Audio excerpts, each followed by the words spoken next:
देश विदेश की सच्ची खबर सच के साथ आप देख रहे हैं नेशनल इंडिया न्यूज।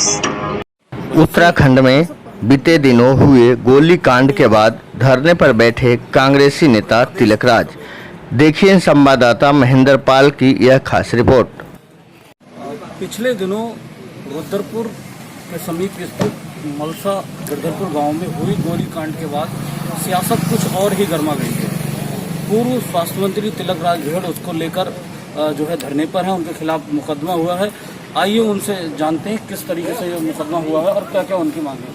भेड़ जी, किस तरीके से ये मुकदमा हुआ है आप पर और क्या मांगे हैं आपके? आप धरने पर बैठे हो। देखिए, ये मुकदमा झूठा है और ये षड्यंत्र के तहत लिखा गया है, जानबूझकर नीचा दिखाने के लिए।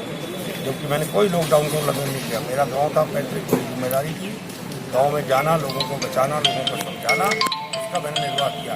मेरा चैलेंज है एसएसपी को आपके माध्यम से कि वो इसको प्रूफ करके दिखाएं कि मैंने लॉकडाउन तोड़ा है। और दूसरा, अभी तक मुलजिम गिरफ्तार नहीं हुए।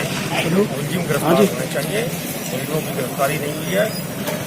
ठीक है सर, तो मुलजिमों की तत्काल गिरफ्तारी हो, जो हायर करके बाहर लोग जाए गए थे तो उसके अंदर शामिल है पूरे षड्यंत्र में। और दूसरा, ये मुकदमा खत्म हो। अगर ये मुकदमा खत्म नहीं हुआ तो मैं इसके लिए लड़ाई यहाँ से लेकर मुख्यमंत्री तक और गवर्नर हाउस तक जाकर करूँगा। FIR को लेकर काफी जो है आपके आरोप हैं। FIR ही गलत है। FIR, मैं तो पत्रकार भी कह रहा, FIR की आप लोग कॉपी दी। FIR पढ़ने पे आपको लग जाएगा, अपने आप ही महसूस होगा कि झूठी है, एक षड्यंत्र के तहत लिखी गई। तो आपने देखा किस तरीके से जो है मंत्री तिलकराज भेड़ जी धरने पर बैठे हुए हैं और उनकी मांग है इससे प्रशासन जो है पूरी तरीके से होना चाहिए। मैं आपके माध्यम से मलसा के लोगों को और पूरे प्रदेश जनता को विश्वास दिलाना चाहता हूं कि त्रिवेंद्र सिंह रावत की सरकार में अपराधियों के लिए कोई स्थान नहीं है। जिसने भी अपराध किया, जिस स्तर का अपराध किया, उसे सजा दी जाएगी, सजा दिलाई जाएगी। और इन अपराधियों को जो संरक्षण दे रहे हैं कांग्रेस के नेतागण, उनको भी बेनकाब किया जाएगा। विधायक का संवैधानिक उत्तरदायित्व है। सर, बेशक किच्छा जो है विकास के पथ पर आगे बढ़ रहा है, लेकिन कोरोना जैसी महामारी में ये राजनीति सर अच्छी है क्या? तो कौन कर रहा है इसको? राजनीति कौन कर रहा है? मेरा क्षेत्र है, मैं भी तो जाके मरीज को देख के आया अस्पताल में। मैं जाके मीटिंग तो नहीं करी, मैं मरीज से अलग से मिल के आया, मास्क लगा के गया, दूर से खड़े होकर देखा। भेड़ जी वैसा कर सकते थे। अगर उनको किसी से बहुत मिलना जरूरी था, उसको बुला सकते थे या उसके अकेले घर जा सकते थे। मीटिंग कर करके प्रशासन के मना करने के बावजूद आप जमात इकट्ठी कर रहे हैं, तो ये लॉकडाउन तोड़ना है कि नहीं है? और फिर इस पर अगर मुकदमा कायम हुआ तो अपना पक्ष रखिए न्यायालय के सामने। आप धरना दे रहे हैं, इंदिरा हृदय जी आ गई है, हरीश रावत जी आ गए, क्या मतलब इसका? कौन राजनीति कर रहा है? भाजपा के अध्यक्ष तो नहीं आए, भाजपा के जिलाध्यक्ष भी नहीं आए, अभी तक कोई सामने नहीं आया। मुझे इसलिए बोलना पड़ रहा है क्योंकि वो सरकार पर आरोप लगा रहे हैं। वो कह रहे हैं सरकार भेदभाव करके हम पे मुकदमा लाद रही। उस पर मेरा कहना है कि लॉकडाउन 1.5 महीने से चल रहा है, 1.5 महीने से मुकदमा क्यों नहीं लगा भेड़ के ऊपर? परसों ही क्यों लगा? इसलिए लगा कि परसों मलसा में जाके उन्होंने मीटिंग करी प्रशासन का मना करने के बावजूद। अगर भाजपा सरकार की मंशा होती तो पहले मुकदमा ला देती उनके ऊपर। और ये भी विचारणीय प्रश्न है कि हर जगह कांग्रेस के लोग लॉकडाउन क्यों तोड़ रहे हैं? उनका आचरण तबलीगी जमातियों जैसा क्यों है? ये सवाल मैं खड़ा करना चाहता हूं।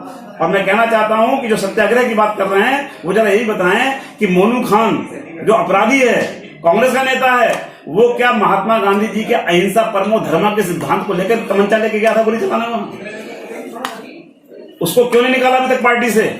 ये सवाल मैं आपके माध्यम से पूछना चाहता हूं। मेरा साफ साफ आरोप है कि 2 परिवारों के बीच में मामूली विवाद था जिसको सुलझाया जा सकता था और सुलझाने के प्रयास किए जा रहे थे, लेकिन कांग्रेस के पूर्व मंत्री ने जानबूझकर उसे नहीं सुलझने दिया।